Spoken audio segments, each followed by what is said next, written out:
اور صحیح حدیث ہے مسند احمد ابن حنبل میں، اور اس کے علاوہ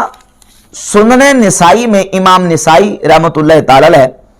اس کو 3778 نمبر سنن نسائی میں لے کے آئے،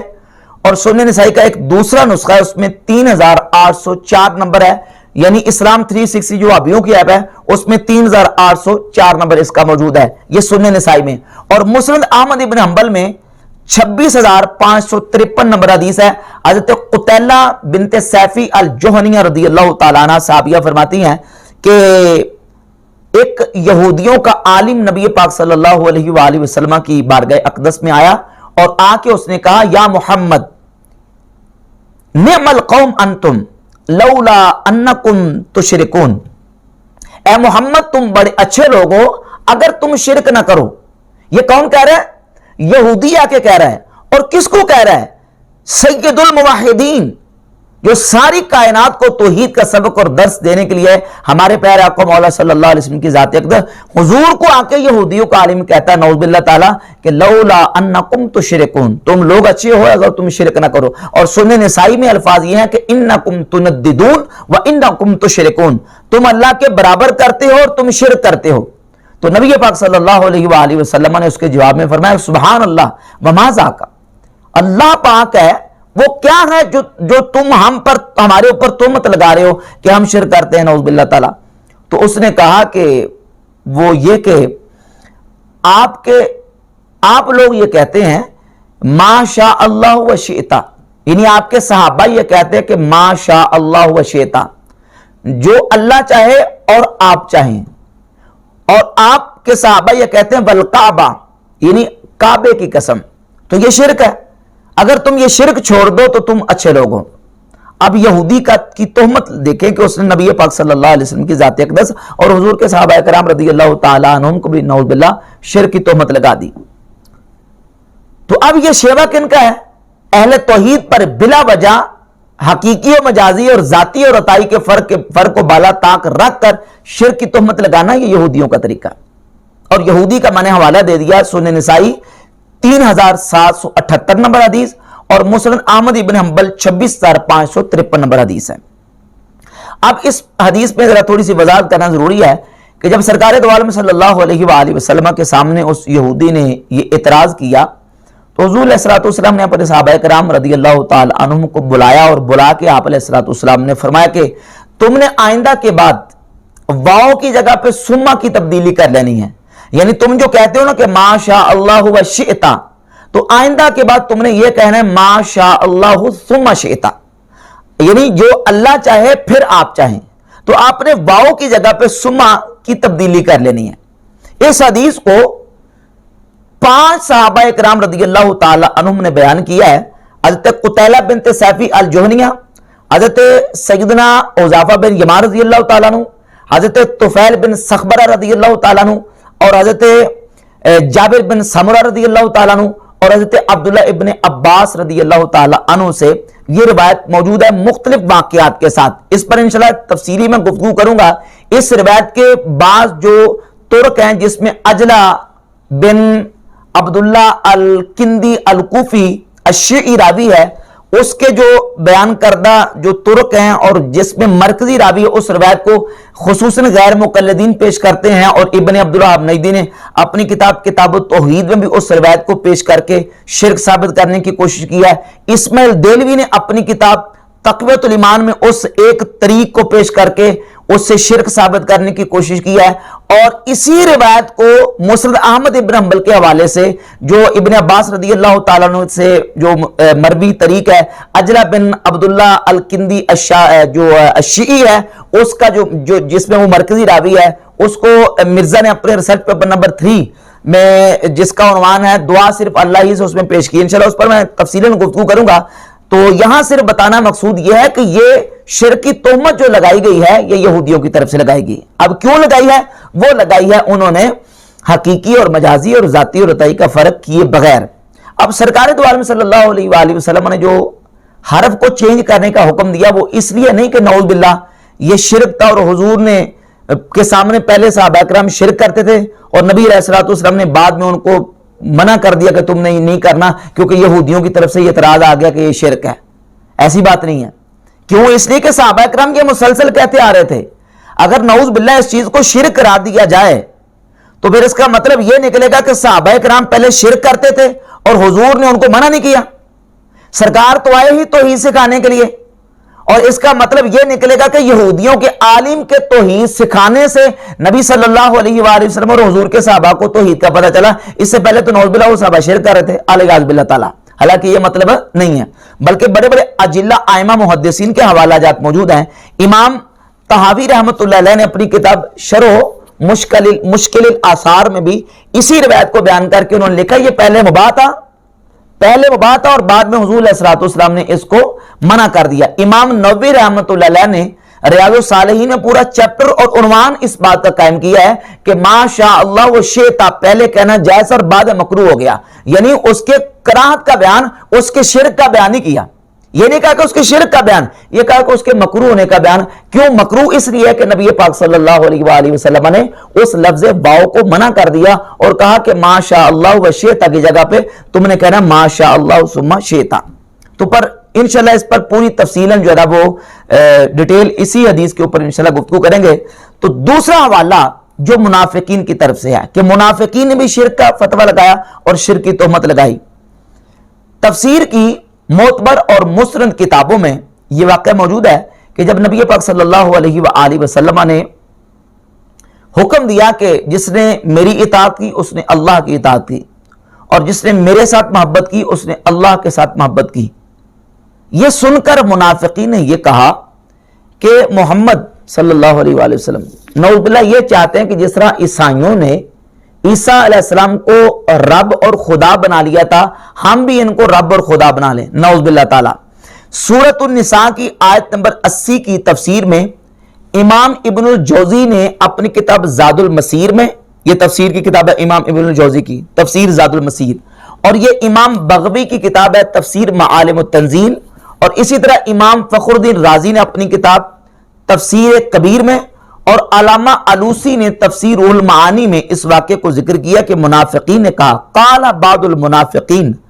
ما يريد هذا الرجل الا ان نتخذه ربا كما اتخذت النصارى عيسى ابن مريم ربا. یہ محمد نعوذ باللہ یہ چاہتے ہیں کہ ہم ان کو ایسے رب بنا لیں جس طرح کے عیسائیوں نے عیسیٰ علیہ السلام کو رب بنا لیا. تو اب اس بات پر منافقین نے رسول اللہ صلی اللہ علیہ وآلہ وسلم کی ذات اقدس پر نعوذ باللہ تعالی شرک کی تہمت لگائی. اور اسی طریقے سے خوارج کا وہ گروہ جنہوں نے مولا علی مرتضی شیر خدا کرم اللہ تعالی وجہ الکریم اور حضرت امیر معاویہ رضی اللہ تعالیٰ عنہ اور حضرت عمر بن عاص رضی اللہ تعالیٰ عنہ کو واقع تحکیم کی وجہ سے نعوذ باللہ مشرک کہا، تو وہ بھی وجہ یہ تھی.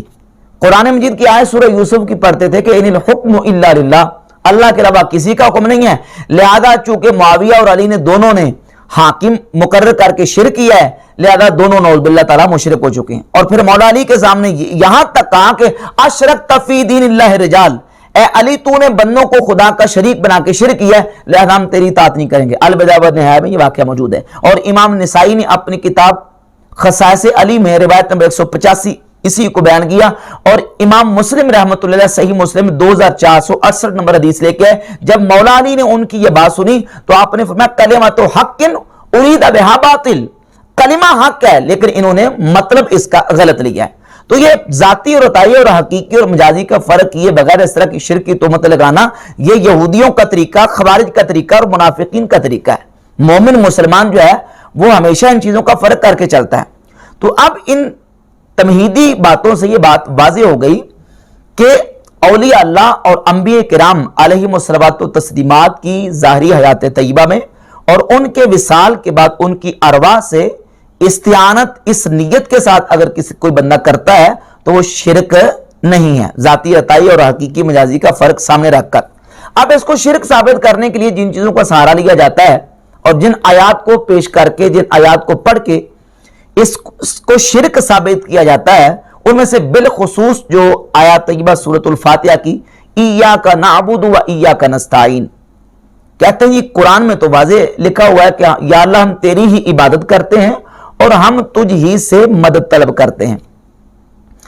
تو چونکہ اللہ رب العزت کے علاوہ کسی اور سے مدد طلب کرنا اور استعانت کرنا شرک ہے، لہذا جو ہے وہ انبیاء اولیاء سے استعانت اور امداد شرک ہے۔ اسی آیت کو جب ہم دیکھتے ہیں، سوال یہ پیدا ہوتا ہے کہ ایاک نستعین، یا اللہ ہم تجھ ہی سے استعانت کرتے ہیں، تجھ ہی سے مدد طلب کرتے ہیں۔ سوال یہ ہے کہ اس میں مطلق استعانت میں حصر ہے یا کہ استعانت حقیقی میں حصر ہے؟ اگر یہ لوگ یہ کہیں کہ مطلقاً اللہ کے علاوہ کسی اور سے استعانت کرنا شرک ہے، تو پھر حکیم سے دعائی مانگنا بھی شرک ہوگا، امیر سے ملازمت مانگنا بھی شرک ہوگا، کسی حکمران سے دنیاوی مدد مانگنا بھی شرک ہوگا، کیونکہ یہاں مطلقاً ہر قسم کی استعانت جو ہے وہ اللہ رب العزت سے، اللہ کے علاوہ مطلقاً کسی سے استعانت کرنا جو ہے وہ اس کو شرک کرا دیا جا رہا ہے۔ تو ظاہر ہے پھر وہ کسی بھی قسم کی استعانت ہوگی، وہ زندہ سے استعانت ہو تب بھی شرک ہے، فوت ہونے والے سے استعانت ہو تب بھی شرک ہے، وہ جو ہے وہ کسی اللہ کے نبی ولی سے ہو تب بھی شرک ہے، اور کسی دنیا دار سے ہو تب بھی شرک ہے۔ جبکہ قرآن مجید فرقان حمید کی آیات اور نبی پاک صلی اللہ علیہ وآلہ وسلم کی احادیث طیبات کو اٹھا کر دیکھ لیں، یہ مطلب جو ہے وہ ہرگز قرآن اور حدیث اس کی اجازت نہیں دیتا، بلکہ خود نبی پاک صلی اللہ علیہ وآلہ وسلم سے جو روایت اور احادیث ثابت ہیں، بالخصوص سنن نسائی میں 3687 نمبر حدیث، اور اسلام 360 ایپ جو وہابیوں کی ایپ ہے اس میں سنن نسائی کا نمبر ہے 3718۔ نبی پاک صلی اللہ علیہ وآلہ وسلم کی بارگاہ اقدس میں ایک قبیلہ آیا، تو آپ علیہ الصلوۃ والسلام نے ان کو فرمایا کہ تم ظہر کی نماز کے بعد آنا، اذا صلیت الظہر، جب میں ظہر کی نماز پڑھ لوں تو ظہر کی نماز پڑھنے کے بعد فقوموا فقولوا، تم نے کھڑے ہو جانا ہے اور کھڑے ہو کے یہ کہنا انا نستعین برسول اللہ علی المؤمنین، ہم اللہ کے رسول سے مدد طلب کرتے ہیں مومنین پر۔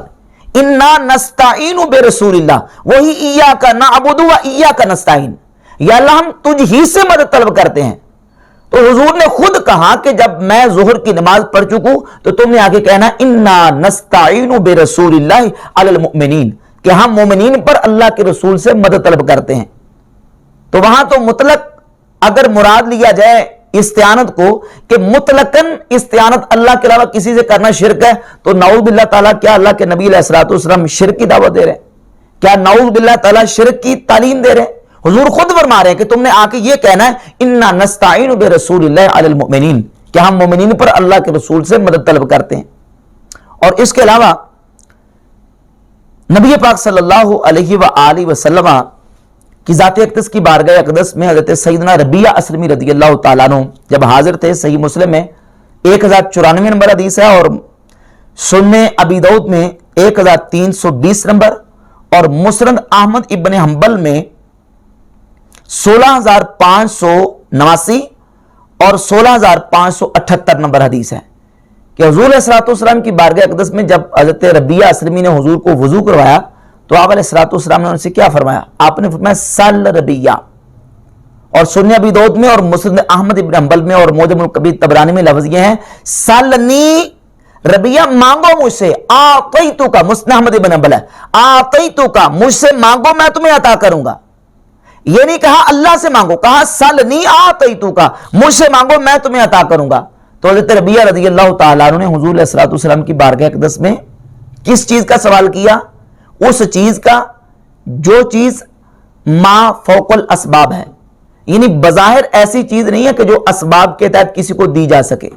یعنی اس طرح نہیں کہ کوئی جیب میں پیسے تھے انہوں نے پیسے مانگ لیے اور آپ صلی اللہ علیہ وآلہ وسلم وہ درو دینار ان کو عطا کر دیے، یعنی وہ چیز مانگی جو ما فوق الاسباب ہے، جو بظاہر انسان کے ہاتھ میں اسباب کے تحت نہیں ہوتی۔ وہ کیا مانگا؟ اسألوک مرافقتک فی الجنہ، حضور میں آپ سے مانگتا ہوں کہ آپ مجھے اپنا جنت میں پڑوس عطا فرما دیں۔ حضور نے یہ بھی فرمایا کہ مجھ سے مانگو میں تمہیں عطا کروں گا، اور صحابی نے کہا کہ اسألوک، میں آپ سے مانگتا ہوں۔ تو یہاں دونوں طرف حضور نے مانگنے کا حکم بھی دیا اور صحابی نے مانگا بھی، یہ شرک سے کیسے نکلے گا؟ اور یہ ہے بھی